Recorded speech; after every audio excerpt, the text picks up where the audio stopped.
Iya benar, benar-benar. Itu sering terjadi ya. Kenapa kok seseorang suka ngambil keputusan dari salah satu sumber aja gitu ya? Karena itu tadi manusia itu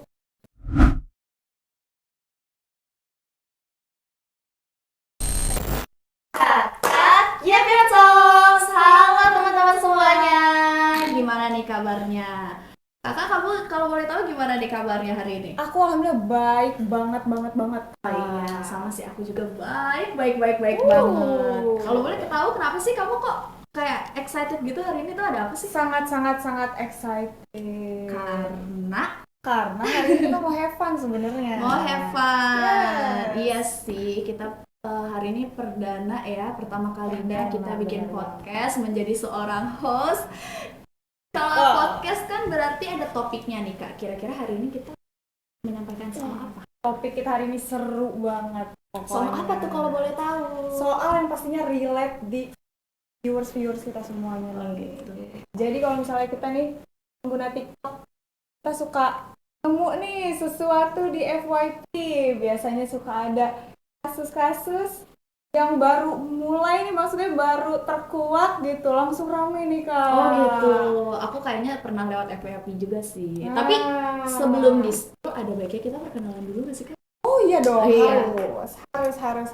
Mungkin boleh silakan. Oke, teman-teman, kalau kata pepatah tak kenal maka kenalin. Jadi kenalin, nama aku Yuni, aku merupakan mahasiswi ilmu komunikasi di Universitas Negeri Jakarta yang saat ini sedang menempuh semester 2 nih kebetulan teman-teman. Dan hari ini aku bersama rekan aku yang gak kalah keren nih. Kak Yuni bisa aja, aku jadi malu. Halo teman-teman, perkenalkan nama aku Siti Nuraziza. Teman-teman aku akrab manggil aku sebagai Ziza. Aku temannya Kak Yuni sebagai mahasiswi ilmu komunikasi di Universitas Negeri Jakarta angkatan 2025. Halo, salam kenal ya. Salam kenal semuanya. Boleh Kak di-spill sebenarnya kita hari ini tuh topiknya tentang apa sih? Topik kita hari ini seru banget Kak. Judulnya No Viral, No Justice. Wah, mengapa publik baru percaya setelah kasus viral? Aduh iya ya, kenapa ya? Kira-kira kalau dipikir-pikir juga kenapa ya? Kok kayak kasus yang baru ke blow up itu baru ditangani gitu, baru diproses. Kira-kira tuh kenapa? Aku juga penasaran sih. Ini kayak menarik banget gitu ya kasusnya ya. Dan ini kayaknya baru happening tuh, maksudnya akhir-akhir ini gitu ya Kak. Maksudnya mungkin dulu tuh nggak yang seperti ini. Karena mungkin perubahan zaman. Oh, bisa jadi. Tapi walaupun karena kami udah memperkenalkan diri dan ini soal podcast, nggak mungkin kita yapping tentang no viral no justice. Mengapa publik baru percaya saat kasus viral sendirian, ya nggak sih Kak? Benar. Kita hari ini ditemani oleh narasumber kita yang terhormat. Terima kasih banyak atas kesempatannya.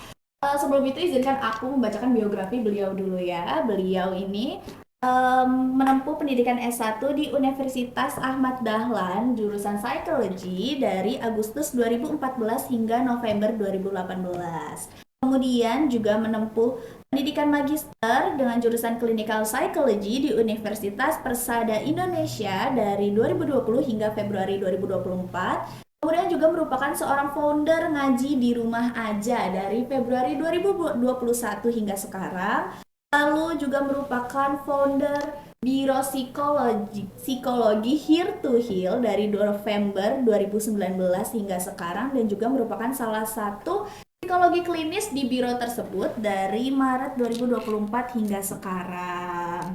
Mungkin kita sambut Langsung Ziza. Salam kenal Kak Alif. halo, salam kenal yang sapa teman-teman. akrab disapa akrab disapa Kak Leli ya Kak. Iya, betul. Salam kenal. Salam kenal juga. Terima kasih sudah di-invite ke podcast teman-teman UNJ. Iya, kami juga Kita terima kasih karena Kak. mau menerima tawaran kami ya. Mungkin Sama-sama. Kak Leli bisa memperkenalkan diri ke audiens. Oke, boleh. Halo teman-teman semuanya, selamat siang. Perkenalkan, nama aku Alfia Nurlaili Fauzia. Tapi teman-teman biasanya suka manggil Leli aja. Jadi kayak nama panggung gitu ya. Iya. Biasanya ada nama panggung atau nama-nama kecil gitu. Iya benar. Dipanggil Leli, jadi biar lebih akrab. Aku psikolog klinis, spesialisasinya ke psikolog klinis dewasa. Jadi beberapa kali memang untuk kasus-kasus aku menghandle kasus kayak nikahan, terus kemudian juga relationship, pertemanan, perceraian dan macam-macam. Masalah diri juga ada, kayak misalnya stres, cemas, overthinking dan lain-lain. Seperti itu. Hebat sangat banget. inspiring. Iya. Fun fact sebelum masuk ilmu komunikasi sebenarnya aku mau masuk psikologi sih sebenarnya. Oh iya, iya, juga. hasilnya Masuk gitu. psikologi ya? Iya, tapi keterima di ilmu komunikasi. Tapi untungnya ada mata kuliah psikologi ya, Iya, jadi ya? ada kebetulan kami di sini atas mata kuliah psikologi sosial. Jadi memang ilmu komunikasi tetap berhubungan dengan psikologi. Betul, betul. Akhirnya ketemu juga Iya, akhirnya sama ketemu psikologi juga. lagi. Iya, benar. Akhirnya ngerasain juga sih gimana belajar psikologi ya nggak? Iya benar. Iya. Benar. Aku akhirnya kayak tahu gitu sih, apalagi ini konteksnya psikologi sosial kan. Ternyata tuh ada di psikologi sosial tuh ada persepsi sosial gitu-gitu. Dan ini kalau nggak salah ini tuh topik yang tentang persepsi sosial juga nggak sih Kak? Iya, dan masuk juga ke psikologi sosial sebenarnya. Iya. Akan seru banget nih Iya, nanti. benar. Kita berarti tepat banget di milih tempat ini. Kita jadi belajar sama-sama ya, yang kebetulan Iya, sama orang bener. yang pengen belajar psikologi Oh juga. iya, ini kesempatan aku banget. Iya nih. Kalau Kak Yuni mau juga ke psikologi atau emang mau di Ilkom? Sebenarnya dari dulu emang pecinta ilkom banget Oh Kak. iya, sesuai ya sama yang Iya. dimau. Tapi kayaknya nggak terlalu jauh beda ya Kak. Maksudnya ranahnya psikologi dan si ilkom ini ya. Karena kan sama-sama komunikasi ya. Jadi kalau psikologi itu kan lebih banyak belajar terkait komunikasi. Karena kan dia ketemu klien, ketemu sama masyarakat, ketemu orang banyak gitu. Sama juga ilmu komunikasi kan. Namanya aja udah komunikasi gitu. Aku setuju. Jadi harus bisa komunikasi buat teman-teman. Kalau misalnya susah ngomong gitu ya, public speakingnya mungkin kurang bisa. Minimal dia bisa ngomong ke one by one kayak gini ya. Oh iya, Kalau- personal gitu ya. personal gitu. Iya, melatih public speaking. sih. Benar. Aku juga belajar sih sekarang. Aku juga benar. Iya, benar. Ya. Jadi kita hari ini mau bahas topik ini tuh karena sangat-sangat kayak ini tuh pasti bikin orang-orang bertanya-tanya gitu ya Ziza, apalagi akhir-akhir ini gitu. Banyak banget kok kasus-kasus yang ke blow up gitu. Tapi baru ke blow up itu maksudnya setelah viral itu baru diadili gitu. Baru diadili, baru diproses gitu ya. Iya, diproses. benar. Lalu kayak kenapa sih sebenarnya kalau misalnya kita bertanya-tanya gitu ya Kak, kenapa sih sebenarnya orang-orang itu baru percaya setelah si kasus tersebut itu viral gitu? Ya benar. Kayak zaman sekarang ya kan sosial media itu kayak jadi salah satu patokan kita untuk mencari informasi gitu ya, benar. Kenapa kok manusia itu cenderung lebih percaya berita ketika dia viral dulu gitu ya? Karena kan memang manusia itu punya otak yang bahwa otak manusia itu dia punya batasan gitu ya. Jadi kayak bahasanya itu kognitif yang terbatas. Jadi ketika dia melihat berita, nah dia akan melihat judulnya dulu. Misalnya kayak dia akan fokus sama judulnya dulu kayak gitu. Baru dia ini viral nih kayak gitu. Dia cenderung menelan mentah-mentah dulu info itu. Kayak misalnya di TikTok. Di TikTok itu kan lewat ya. Lewat aja gitu kan sekilas gitu potongan berita-berita. Oh, ini viral nih kayak gitu. Padahal itu bukan video aslinya. Ada yang dipotong, Iya, ada yang diedit, Klip gitu ya. bener. Nah, dia percaya dari situ. Apalagi kalau sumbernya kredibel ya. Kayak misalnya dari titik.com, Oh iya. ya kan. Nah, itu mereka akan langsung percaya.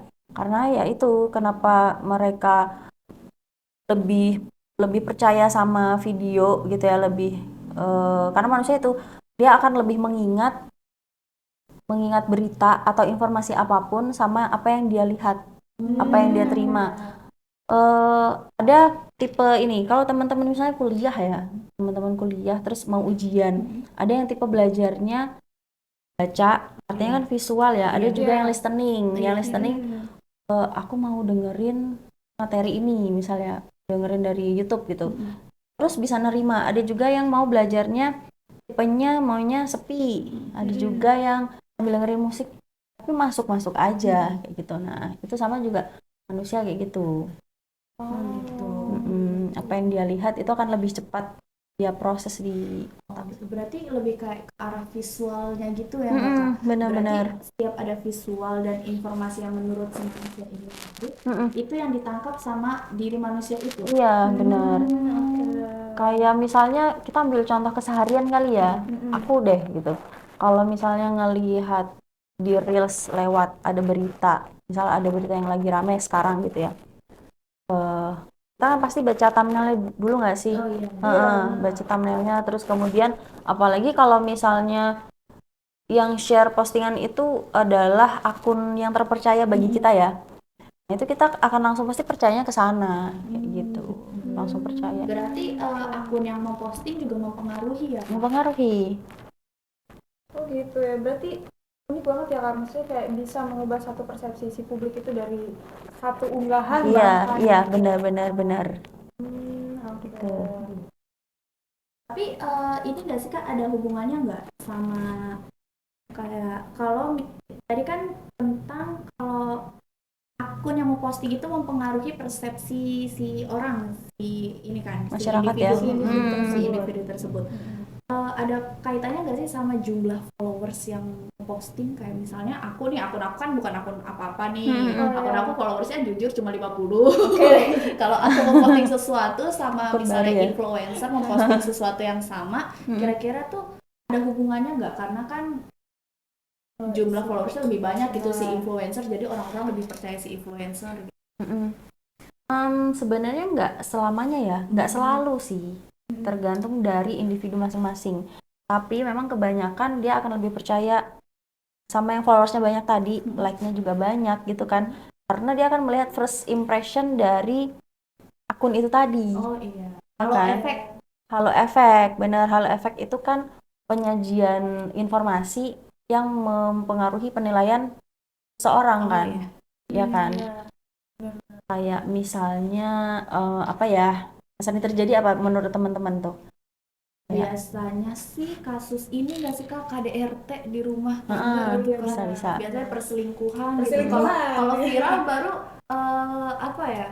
Langsung nih setelah ke blow up langsung orang-orang mencari jejak digitalnya. Iya, jejak digital. Mencari siapa sih yang salah sih sebenarnya gitu ya. Bener. Ya itu akibat halo efek itu tadi gitu kan. Karena penyajiannya itu tadi. Padahal misal ada juga yang akunnya followersnya nggak banyak ya. Akunnya followersnya dikit. Tapi karena beritanya itu tadi kan, potongan-potongan di-upload sama dia, nah itu akhirnya kan ada hashtagnya juga biasanya ya. Hashtag itu juga mempengaruhi. Algoritma ya jadi. Algoritma.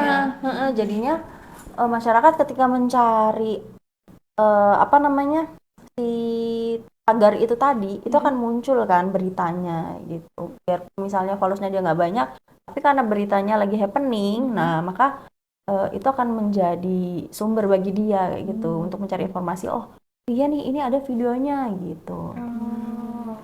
Kayak kalau soal KDRT itu kemarin kan ada ini ya. Kak Yuni tahu gak sih Zimong?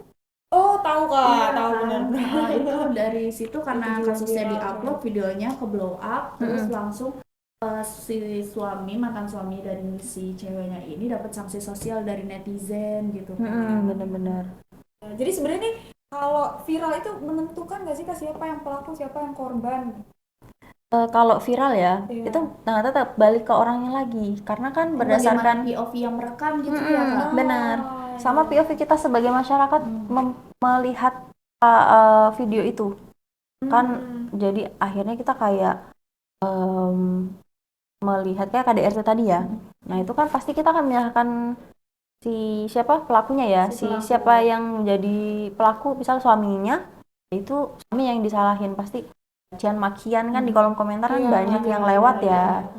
Bawa suasana gitu Bawa ya, suasana. netizen. Iya benar. Jadi kayak ikut merasakan apa yang dirasakan sama si pengunggah gitu kayak kan. Tergantung POV gitu ya Kak. Bahkan benar. ketika si video tersebut tuh belum pasti nih siapa yang benar dan siapa yang salah, tapi publik itu udah berasumsi. Iya, Benar. Iya, walaupun belum jelas pelakunya siapa, tapi publik udah bisa menentukan gitu kayak misalnya pihak A nih dari video ini pihak A kelihatan salah gitu. Tapi mungkin di video lain dengan POV yang berbeda, pihak A sebenarnya pihak yang benar. Pihak yang benar. Kira-kira menurut Kakak Kalau dari sudut pandang psikologi, kenapa sih Kak seseorang itu bisa cepat ngambil kesimpulan gitu, bahkan dari video, potongan video yang kita nggak tahu entah itu Iya. di-cut atau itu memang dokumentasi aslinya gitu. Iya, benar. Itu sering terjadi ya. Kenapa kok seseorang suka ngambil keputusan dari salah satu sumber aja gitu ya? Karena itu tadi, manusia itu punya otak yang bahwa otak itu tuh kayak mau yang simpel-simpel aja gitu. Ada proses seperti itu manusia itu. Jadi kayak nggak mau ribet. Namanya eh kognitif, apa tadi ya, kognitif, kebutuhan kognisi yang pokoknya sederhana saja gitu. Contohnya kayak kita ambil contoh ya, misalnya sebenarnya ada tuh video klarifikasi misal ya dari beberapa kasus yang terjadi. Teman-teman kan mungkin bisa lihat ya, ada beberapa kasus gitu di podcastnya si A si B gitu ya. Tapi orang akan lama bener ini 1 jam gitu atau 2 jam gitu kan. Coba lihat di biasanya ada tuh potongan-potongan video. Coba lihat di Reels pasti ada. Nah, dia akan ya udah nyarinya di sana aja daripada lama gitu. Nah, dari video itu mereka biasanya banyak yang langsung menyimpulkan ya. Dari potongan video itu ya. Banyak banget. Coba kalau teman-teman bisa lihat di kolom komentar ya, pasti langsung kayak seolah mengambil keputusan bahwa oh yang salah si A, yang salah si B gitu. Oh kayaknya asumsiku ini kasusnya jadi gini deh. Jadinya kan mereka yang ambil kesimpulan sendiri gitu karena menonton video yang singkat itu tadi. Kayak gitu. Biasanya kalau komentar juga mempengaruhi gitu ya Kak. Bisa ada satu komentar yang like-nya 20.000. Jadi pas pertama kali dibaca tuh langsung kayak, oh iya sih benar juga sih. Jadi ya, setuju gitu ya. benar. Jadi kita Mayoritas berpendapat gitu. benar. Mungkin kita aja sering ya. Iya benar. Kayak gitu kan. Aku aja sering gitu. Mungkin yang pertama nonton video. Oh, apa sih ini? Oh, gini. Nonton komentar. Iya juga ya. Coba lihat videonya lagi gitu. Oh jadi iya ya. Iya. Gitu ya. Iya kan. Terus pas udah lihat komentar, iya juga sih. Kenapa sih? Jadinya kita udah tanpa kita sadari kita berasumsi sendiri, berpendapat sendiri, ngasih kesimpulan sendiri. Gitu. Padahal tanpa tahu ya kita sudut pandang yang berita itu gimana yang lainnya gitu. Lengkapnya gimana? Dokumen aslinya ya. Iya, benar. Kalau tadi kan sempat di-mention soal misalnya kita lihat klarifikasi ada di YouTube durasinya lumayan panjang gitu. Lalu kita selalu nyari kesimpulan atau potongan-potongan video di TikTok atau Reels yang lebih singkat. Itu tuh ini nggak sih Kak kayak screen time mempengaruhi fokus manusia gitu. Iya. Di akhir-akhir ini benar. mengkonsumsi video-video pendek. Jadi sempat ada beberapa ahli yang bilang kalau emang video-video pendek yang dikonsumsi setiap hari itu mempengaruhi fokus si manusia dan otaknya itu sendiri gitu. Benar nggak sih Kak? Benar. Relate sama yang tadi ya. Yang manusia itu kebutuhannya adalah dia ingin menerima informasi, tapi beberapa kapasitas ya, bahasanya kapasitas di otaknya itu nggak cukup gitu. Kayak aku mau yang sederhana aja deh gitu, nggak mau mikir banyak gitu. Makanya relate sama yang dibilang Kak Ziza tadi. Gitu. Kayak misalnya ada contoh lagi kayak kita nih mau ujian ya masih sebagai mahasiswa. Aku juga dulu pernah jadi mahasiswa gitu kan.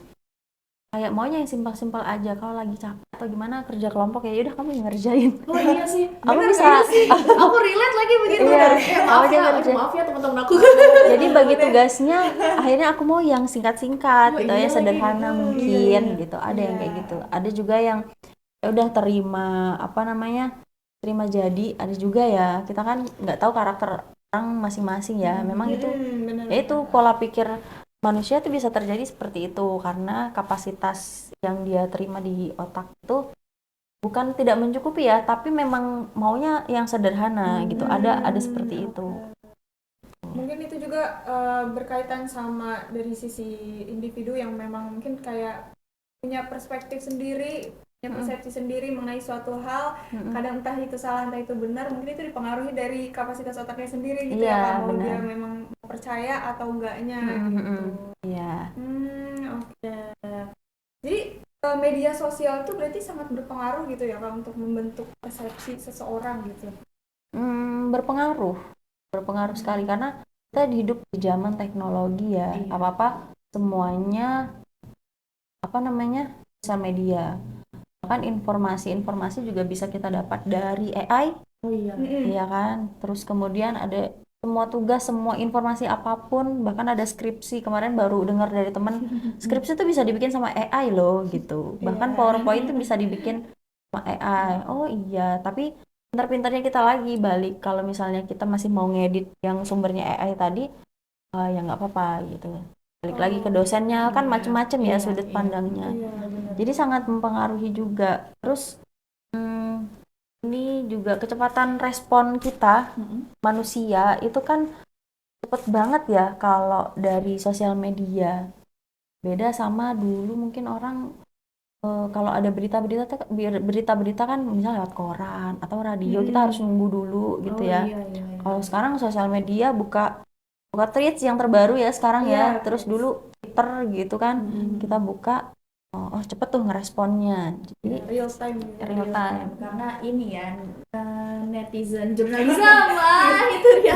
Ya, ada istilahnya ya. Netizen jurnalisme. Kebetulan saya tahu dari dosen komunikasi massa. Iya, di semester 1 ya. Kamu belajar kan? Iya, baru semester 2 loh.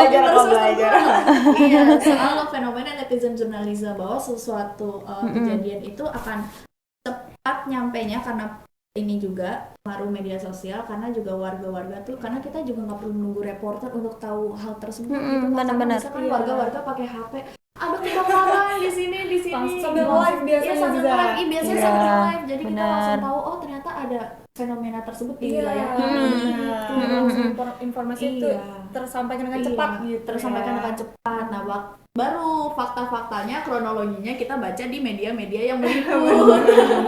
Yang penting kita tahu dulu infonya, terus faktanya kita cek di media yang meliput. Iya. Iya, jadi sangat powerful ya media Jangan sangat sosial powerful itu. sebenarnya. Media sosial memang segalanya di sini. Iya, Di era benar. sekarang tuh media sosial memang segalanya. Jadi menurut kalau misalnya dari perspektif psikologi itu sendiri Kak, ada nggak sih teori yang emang membuktikan kalau ini si media sosial ini sekarang bisa menentukan kebenaran atau dia lebih powerful dari hukum itu sendiri atau bagaimana gitu? Kalau misal dia menentukan kebenaran itu kita kan belum tahu ya aslinya gimana ya dari berita tersebut kayak gitu. Jadi ya kita nggak bisa berpatokan sama sosial media itu. Cuman di satu sisi manusia itu sekarang patokannya juga si sosial media sih sebenarnya. Oh iya. Ya daripada apa hukum tadi ya dikaitkan sama hukum atau Iya, mungkin bisa dikaitkan dengan kalau dalam satu kasus gitu Kak, Iya, iya. fenomena tertentu Mm, mm, mm. gitu. Iya, kayak misalnya kita tahu bahwa ada pegiat Gojek. Mungkin aku mention dikit. Itu kan sebenarnya kita kan kalau dari sosial media dilihat ini bukan dia jadi pelaku loh kayak gitu kan. Nah, itu kita kan tapi memperlihatkan si berita ini oh dia bukan pelaku. Tapi hukum yang terjadi sebenarnya dia nggak bersalah kayak gitu. Oh, iya. Nah, kita punya kesimpulan sendiri dari berita itu kayak gitu. Oh iya, benar-benar. Berarti persepsi sosial ini tuh terbentuk apakah karena emang society sekarang begitu atau gimana tuh Kak? Ya, jadi itu terbentuk karena beberapa hal ya sebenarnya macam-macam ya. Kayak misalnya yang pertama apa yang kita lihat ya di sosial media, terus thumbnailnya. Terus biasanya ini berpengaruh juga sama yang namanya konfirmasi bias konfirmasi gitu. Terus kemudian juga kalau di psikologi sosial ada yang namanya konformitas. Kalau yang konformitas ini biasanya masyarakat atau individu tertentu dia mengikuti orang banyak. Jadi kalau menerima informasi, contohnya ya, dia menerima informasi mana nih yang paling banyak followersnya, mana nih yang banyak pendukungnya. Nanti ya itu tadi akhirnya polanya tuh kayak kita ngelihat beritanya lagi gitu ya, di videonya itu gitu, video singkat itu. Oh siapa nih yang bersalah ya kira-kira? Oh ya juga ya, ini kan harusnya nggak kayak gini kayak gitu. Akhirnya mengikuti orang banyak. Itu yang namanya konfirmasi bias. Terus kemudian juga itu tadi konformitas gitu. Tapi kalau konfirmasi bias itu konfirmasi bias itu subjektif ya. Jadi kayak kita nggak bisa objektif melihat satu kejadian sih, dalam artian misalnya kita melihat berita, melihat informasi, kita akan mengikuti mana yang kita yakini gitu loh. Oh iya Iya kan, kayaknya ini deh yang salah, ini deh beritanya tuh gini deh, yaudah kita yakin, tapi kita nggak mau berusaha mencari di sumber lain. Oke. Oh, apa ini tadi ya kayak berkaitan dengan jumlah followers gitu kan? Biasanya Bisa. kalau udah follow influencer, terus influencer tersebut bukan ngirim ya, upload sebuah fenomena atau sebuah konten gitu. Jadi kita juga menilai dari POV si influencer ini. Bisa, bener. Apalagi kalau influencernya itu sangat berpengaruh ya. Kayak misalnya siapa ya, Maudy Ayunda, misal Oh, orang-orang iya, yang iya. berpendidikan ya, Iya, biasanya iya. kayak gitu. Najwa Shihab, Oh iya. nah ya kan. Jadi mungkin dari masyarakatnya sendiri udah meyakini bahwa influencer tersebut kredibel Kredibel gitu ya. betul, Pasti. pasti. Jadi kayak udah asumsinya tuh masa iya bohong sih Iya. dia gitu kali ya. Ini disebut Iya. sebagai konfirmasi bias. Iya, gitu. Jadi konfirmasi bias ini tuh gimana ceritanya gitu Kak? Dari jadi dia ini bisa membuat perspektif si seseorang itu tetap dengan pendiriannya sendiri walaupun dia udah mendapatkan informasi baru nih gitu. Jadi tetap berpegang teguh nih berpegang sama teguh ya. pendapatnya, gitu. Nah, ini bisa juga dikaitkan sama manusia di psikologi ya. Manusia itu tuh kayak punya proyeksi diri gitu loh. Kayak misal dia tahu ini salah gitu ya. Salah gitu, tapi dia nggak mau mengakui bahwa ini salah gitu sebenarnya. Terus kemudian kalau misalnya ada info kayak tadi ya, apa yang dia lihat, apa yang dia terima gitu. Nah, dia akan meyakini satu hal gitu. Oh, kayaknya aku yakin beritanya gini deh gitu kan. Aku yakin informasinya kayak gini. Padahal kan kita bisa mencari tahu ya informasinya di tempat lain gitu. Mungkin ada lebih banyak akun atau media yang lebih kredibel gitu. Tapi dia tetap mau satu info yang dia yakini, ya dia pasti akan ke sana. Denial bisa dibilang Ya. berdasarkan keyakinan dia aja kayak gitu, tanpa mengubah pendapat. Kayak misalnya apa ya contohnya yang bisa kita ambil di dunia nyata ya, mungkin biar lebih gampang teman-teman untuk menerimanya.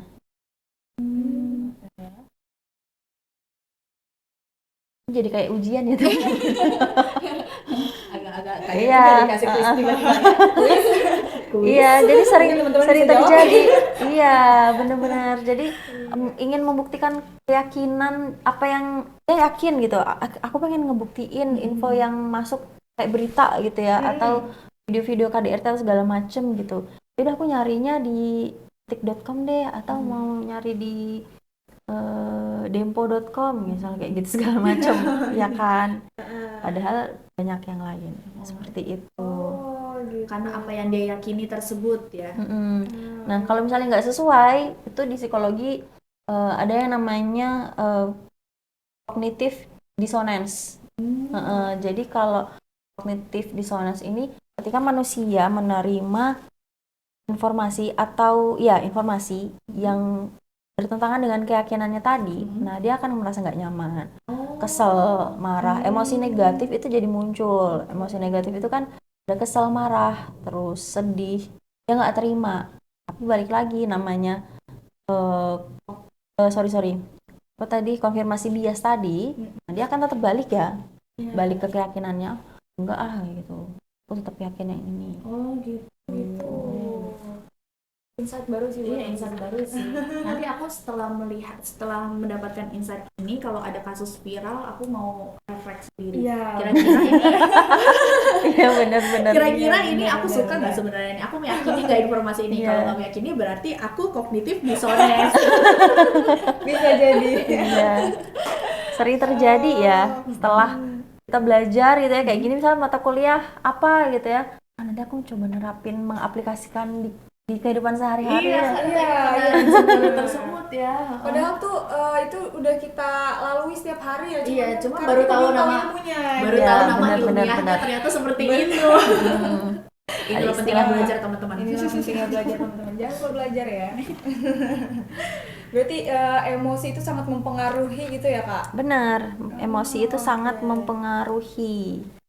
Sebenarnya gimana sih Kak ceritanya kok emosi ini seperti marah atau dia sedih atau dia entah dia takut, suka atau bagaimana itu bisa mempengaruhi seseorang ini tuh menentukan mana yang benar, mana yang salah gitu. Iya, mempengaruhi. Bahkan emosi itu kan mempengaruhi manusia untuk mengambil keputusan. Iya sih. Iya kan, Emosi. emosi. Kalau marah tuh, kalau pas lagi marah gitu ya Kak, aku ngambil keputusannya jadi impulsif gitu. Iya, Benar. jadi cepet ya. Iya. Atau mungkin kalau tengah malam lagi capek harusnya tidur malah scroll Shopee kan, Benar. jadi kecekot Benar. sendiri bahkan habis ngabisin duit. Iya, benar-benar itu malah jadinya benar impulsif kayak yang dibilang Kak Aziza tadi.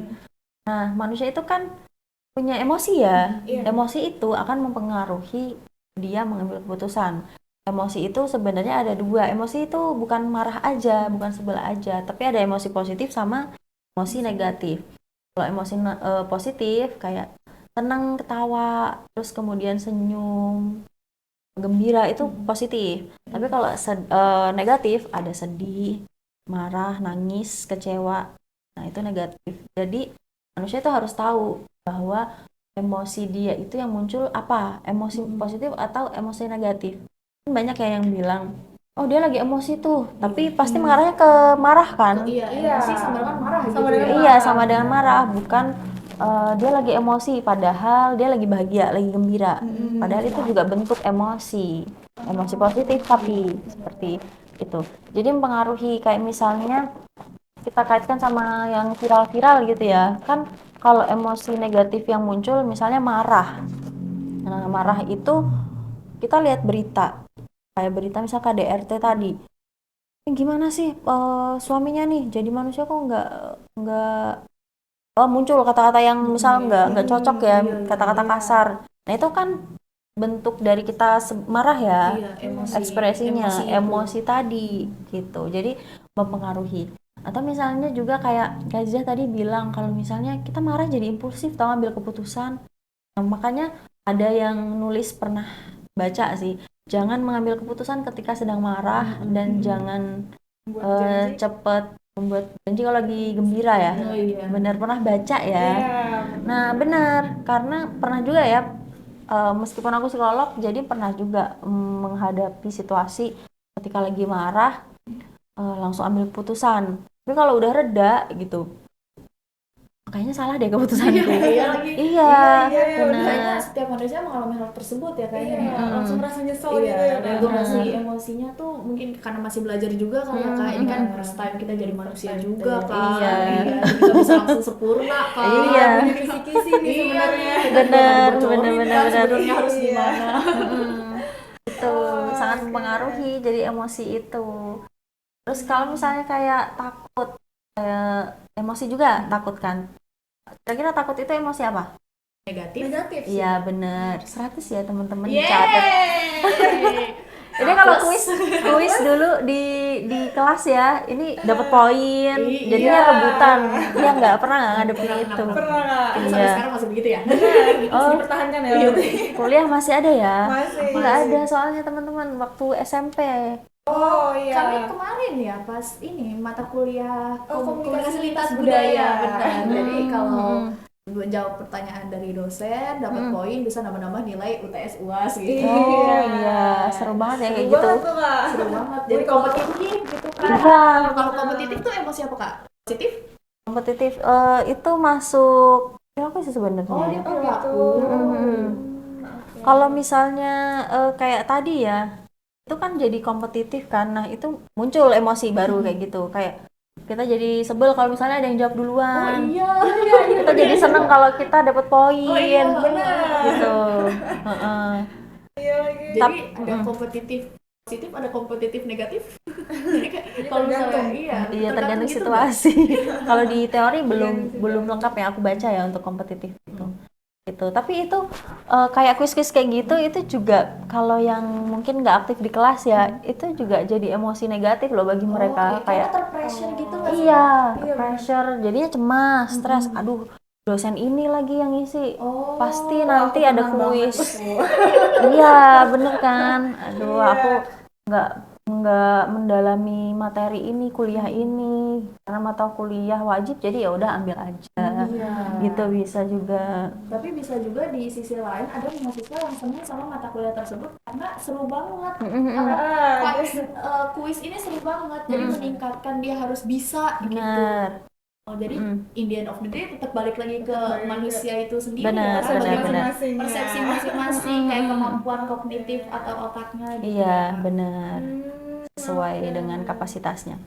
Menarik Gitu. banget. Kalau misalnya kita ngomongin emosi nih ya Kak, kadang kan komen-komen yang kita baca di TikTok yang biasanya like-nya banyak gitu, yang memang berpotensi viral dan mengubah sudut pandang orang yang membacanya gitu. Pasti kan mereka mengetik komen tersebut dengan emosi juga nih ya Kak. Kira ada nggak sih hubungannya antara validasi sosial nih dengan si emosinya mereka tersebut gitu? Apakah mereka mengetik itu tuh sebenarnya ada rasa ingin divalidasi sama halayak ramai atau gimana? Benar. Sebenarnya biasanya ada yang hanya ingin mengekspresikan emosi tadi, marah gitu ya, atau kalau kontennya bikin seneng ya udah ikut seneng gitu kan, emosi positif yang keluar kan. Tapi kalau misalnya untuk validasi tadi bisa juga jadi kayak misal ada konten lewat gitu ya soal berita, terus dia gimana sih, ini tuh harusnya gini loh, gimana ya bahasanya, ini harusnya gini loh bla bla bla gitu. Akhirnya ada yang komen bener juga, setuju, atau di like aja deh gitu. Itu juga kadang beberapa orang, wah banyak nih like-nya, wah ada yang setuju gitu, jadi besok-besok komen lagi gitu, karena dia mendapatkan validasi tadi gitu, validasi dari orang lain. Biasanya sih kalau aku begitu komen yang lucu-lucu sih, kalau komentar lucu di like orang, ternyata aku lucu nih, aku nanti di next video komen begitu aja gitu. Iya benar. Banyak komentar funny, komentar lucu yang digunakan banyak orang, misalnya ditonton merinding, nggak ditonton penasaran. Iya benar. Ada satu orang ya yang komentar ya, benar-benar. karena itu di like oleh banyak orang, jadi salah satu orang ini tuh ngomen itu lagi, jadi di like lagi gitu. Biasanya komentar daur ulang ya. Iya. Funny. Karena kan ini ya penyusunan bahasanya untuk misal Kak Aziza tadi nulis kayak gitu kan kayak lucu ya. Mungkin bagi beberapa orang receh sih gitu ya. Sesimpel itu tapi lucu gitu. Jadi di like. Nah, dia seneng akhirnya kayak seolah mendapatkan validasi dari orang lain. Gitu. Iya sih ada kesenangan tersendiri gitu. Kalau misalnya ya 200 like juga gitu udah kayak banyak gitu. Iya. Mungkin cari punchline lagi. Iya. Kayak di Reels itu kan kalau misalnya kita lihat ya ada akun yang baru semalam aku nonton. Followers-nya itu cuman 500-an baru ya kayaknya. Tapi ternyata dia itu suka dance. Mungkin nonton nggak dance? Dia tuh dance Big Bang di depan anaknya pakai sarung. Belum lewat ya. Karena followersnya dikit. Pas aku cek banyak yang nonton kan, pada penyuka K-pop kan gitu. Ya udah akhirnya viral karena itu gitu. Karena komentar yang banyak. Iya, berarti kayak komentar juga mempengaruhi algoritma ya sebenarnya. Iya, benar. Itu kita hadapi setiap hari ya, kita scroll gitu, tapi nggak pernah berpikir sejauh itu ya juga. Aduh, cukup insightful nih pembahasan kita hari ini. Alhamdulillah. Cukup happy, banyak banget loh informasi-informasi yang bisa aku dapat nih. Penuh loh kertas aku. Mungkin nanti bisa dipresentasikan ya Ziza. Nanti kasih lihat ke dosen loh itu.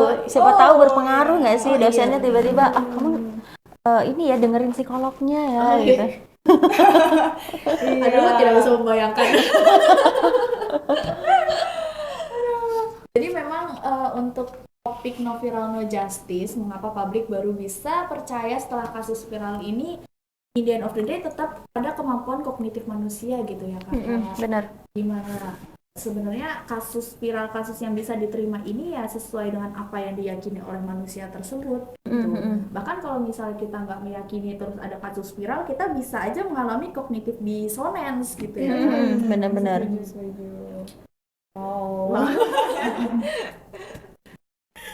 Makanya kita juga harus hati-hati untuk mencerna berita ya gitu, bertemu juga karena kan ada yang namanya satu lagi ya, framing effect tadi yang framing effect. Iya. yang Kayak dimana bagaimana media itu nge-framing ininya ya. ya media menyajikan sebuah berita yang itu menjadi penilaian individu sendiri gitu. Kayak ya itu penilaiannya terserah gitu ya, tapi kan dari penyajian itu tadi, maka kan banyak yang memberi penilaian masing-masing kan dari individu itu gitu. Makanya kita harus hati-hati. Dibahas juga ya di komunikasi massa soal framing effect, bagaimana media tuh bisa menulis hook atau judul suatu berita gitu suatu ya. berita, terus bagaimana judul tersebut mempengaruhi halayak ramai gitu-gitu Iya. sempat dibahas juga ya. Benar. Ternyata saling berkaitan ya Kak. Iya. Emang ternyata ilmu komunikasi gak jauh-jauh dari psikologi. Iya, benar-benar. Iya, karena kan kita ilmu komunikasi itu persuasif ya. Persuasif. Kita sifatnya persuasif. Terus psikologi juga mempelajari tentang kejiwaan seseorang gitu. Benar. Jadi masih bisa emang nyambung. Masih relate Masih gitu. relate. Mungkin masih saudara.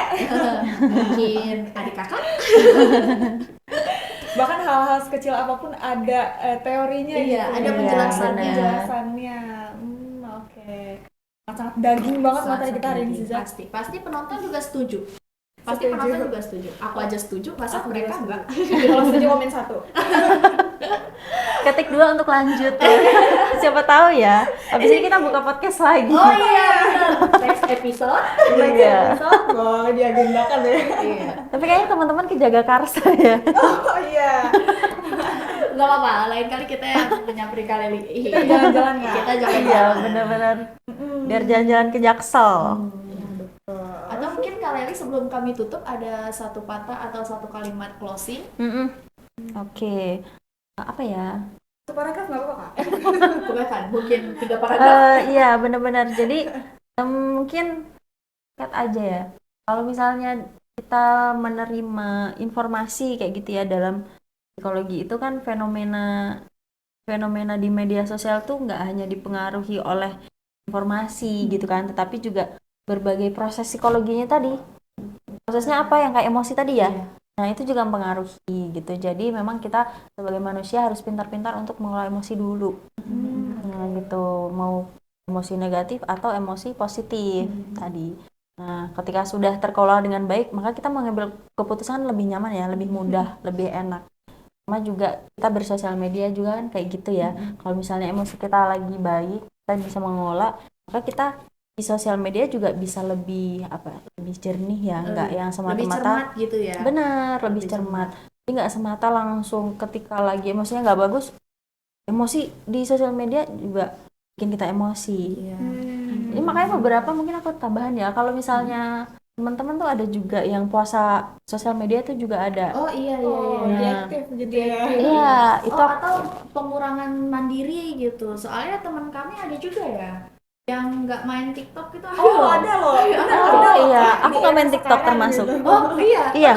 Tapi soal informasi gitu berarti kalian ini dapetnya dari mana tuh? Aku di Reels, di Threads kadang ya, iya. karena kayaknya cukup sih gitu. Tapi sebenarnya emang formatnya sama aja sih. Iya kan? Beda platform doang ya. Ya, kecuali di sana mungkin jasa psikologi sangat dibutuhkan atau Oh iya. kira aku daftar gitu ya, daftar akun terus mantengin TikTok juga gitu. Karena itu sangat berpengaruh, makanya ada yang puasa sosial media misal kayak sampai 3 hari dan ada efeknya karena memang sosial media berpengaruh itu untuk kehidupan manusia ya. Soalnya nggak cuma sosial media juga ya, ada kayak dari layar UV, kok UV sih? Nah, Layar dari handphone juga mempengaruhi radiasinya. radiasi. Iya. Terima Aku kasih. juga mikir apa ya UV? Oh, radiasi. Iya. Nggak apa-apa. Sinar UV matahari ya. Iya benar, cerah banget ya, panas. Berarti in the end of the day tetap sama regulasi emosi di manusia itu sendiri ya. Belajar regulasi emosi yang baik dan benar gitu agar kita juga bisa bersosial media dengan cermat dan menyikapi masalah-masalah dengan cermat juga. Iya benar. Iya, mungkin PR banget sih itu. iya. Mengatur emosi. Regulasi emosi itu PR Benar. banget sih memang. PR semua banget. manusia ya kayaknya. Benar. Kita belajar sampai akhir hayat itu ya. Benar. Entah ada berapa episode Iya, ya. untuk hal itu regulasi emosi kan harus ada yang mandu. Makanya orang-orang seperti Kak Leli hadir di hidup kita ya. Bagus kan closingnya ya. Dia perlu direkrut nih, mungkin dari radio mana gitu. Malu nih kalau disana mungkin. Gas langsung Ziza. Iya. Wah, dari kesimpulan yang ada, mungkin Kakak Yuni apa cukup? Aduh, sebenarnya kurang sih, karena Aduh. masih banyak banget nih yang mau dibahas gitu. Cuma sayangnya ya kalau misalnya sampai cukup mungkin kita nggak akan selesai di sini.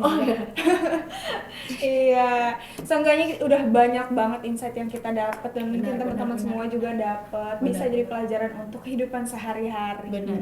Benar. Tuh. Kita mau ucapin terima kasih banyak banget untuk Kak Leli Sama-sama, karena udah terima bersamai kita Iya. dan udah ngasih daging banget ya Daging kita banget, nih. udah daging berbobot semuanya. Insight-insight penting gitu. Terima kasih loh, disanjung loh. Terima kasih banget sudah menerima tawarannya. Gak sia-sia belajar SKS aku ya. Kayak buat ujian. kita ya. Karena recall ilmu lagi kan. Iya, benar. Sayang banget teman-teman, mungkin kita harus say goodbye dulu di podcast kali ini dan sampai ketemu di kesempatan selanjutnya. Selanjutnya. So this is Yuni. This is Ziza Signing signing off. off. Ciao.